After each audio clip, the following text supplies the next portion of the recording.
Alors nous sommes donc ici à l'auditorium de la mairie de Paris pour cet événement donc fabuleux, cette belle journée, cette belle après-midi qu'on a passé ensemble avec le Pacte Civique et avec donc toute son équipe ici présente.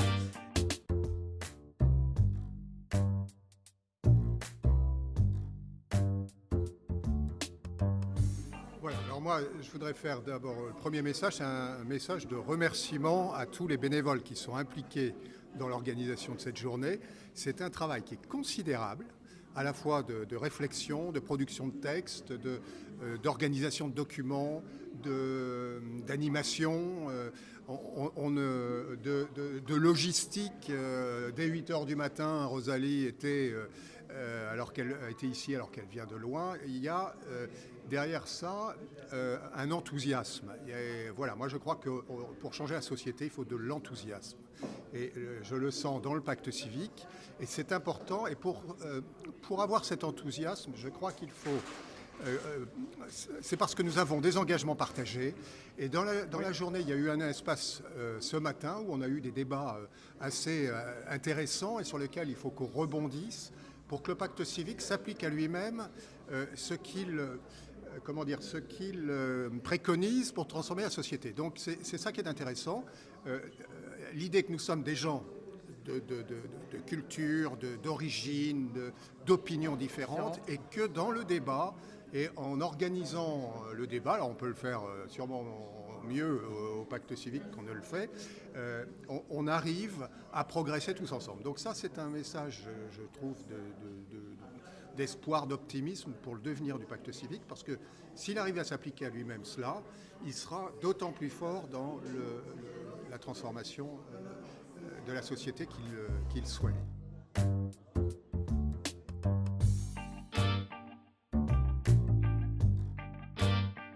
Alors honneur aux femmes. Oui, un petit Honneur aux mot. femmes. Déjà, dire qu'on n'est pas toute l'équipe là. Il y en a beaucoup d'autres qui étaient impliqués dans la journée, qui ne sont pas sur cette vidéo parce qu'ils ne sont plus là. Ils sont déjà rentrés. Mais voilà, il y a Claude Arroux, il y a Alexis Charon, il y a Pierre Et Guillaume. le deuxième coordinateur, il y a, Pierre Martine Guillaume. Parent. Il y a beaucoup d'autres personnes. On n'est pas que 4, loin s'en faut. Et puis, bien évidemment, tous les bénévoles qui aident à contribuer à du contenu, que ce soit au niveau de l'équipe nationale que dans les collectifs locaux. Ça, c'est très important. Sur le sujet du pacte civique et qu'est-ce qui donne cet élan, eh bien, je pense justement que c'est ce vivre ensemble, que tout le monde a envie de vivre véritablement. Et on sent bien qu'il faut une articulation entre justement le local et le national. Et que le pacte civique est là pour essayer de faire ce lien. En essayant d'influencer, comme on a essayé de le dire cet après-midi, par tous les moyens, cette fraternité en acte à tous les étages. Et je pense que c'est ça qui fait qu'on arrive à soulever des montagnes avec très peu de moyens. On aimerait en avoir plus parce qu'on soulèverait encore plus de montagnes. Mais aujourd'hui, il fonctionne avec peu et il fait déjà beaucoup. Mais on fera beaucoup mieux avec beaucoup.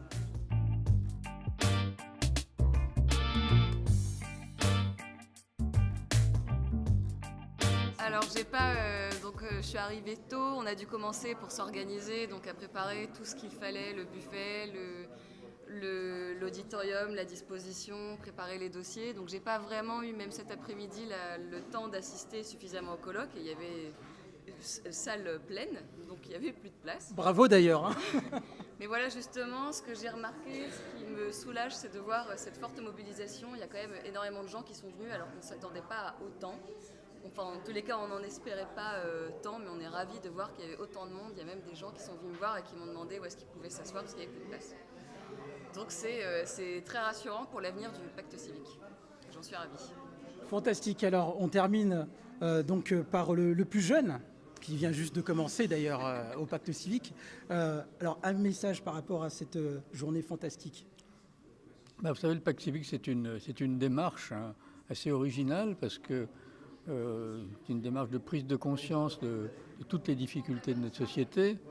C'est une démarche qui consiste à dire qu'il faut à la fois changer nos comportements personnels, faire changer le mode de fonctionnement des organisations, changer les institutions et les politiques publiques dans le sens d'une société plus démocratique, plus juste. Oui.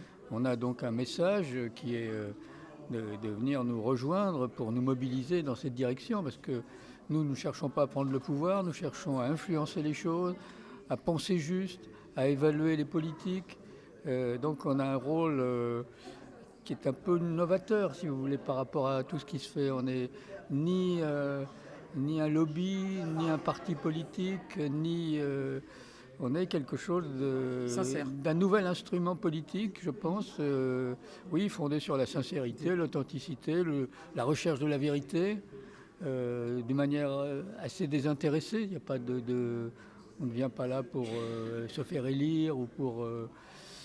donc c'est un handicap d'une certaine façon, mais c'est aussi, je crois, très important d'avoir des lieux comme ça où on peut réfléchir à l'intérêt général et essayer de le mettre en œuvre avec les différents moyens qui sont à notre disposition. Alors, on a un mot-clé qui, en ce moment, résume assez bien ce qu'on voudrait faire. On voudrait que vraiment la question de la fraternité soit vraiment portée au plus haut niveau, au niveau politique, qu'on ouvre le débat sur ce que c'est que la fraternité, ce qu'elle veut dire, en quoi elle nous engage, ses limites aussi, parce qu'il ne faut pas être naïf, pas demander l'impossible. Et voilà, il y a un déficit de fraternité. Comment le combler? Comment faire de cette partie molle de la devise républicaine une force et non pas, je dirais, une espèce de mot fourre-tout, hein? Comment en faire quelque chose? On a l'impression qu'en se mettant à travailler tous ensemble là-dessus, au niveau de l'État, au niveau des services publics, au niveau des collectivités locales et puis dans les organisations, dans nos comportements, on se mettrait en position de régler pas mal de problèmes dans nos sociétés.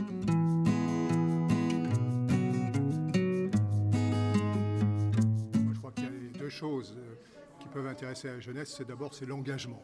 L'engagement. Voilà. Donc ça suppose un engagement personnel et au-delà de sa personne dans le milieu dans lequel on vit. Donc ça, c'est la première chose. Et la deuxième, c'est qu'on a une telle diversité d'actions que chaque fois qu'un jeune a un talent, on trouvera à lui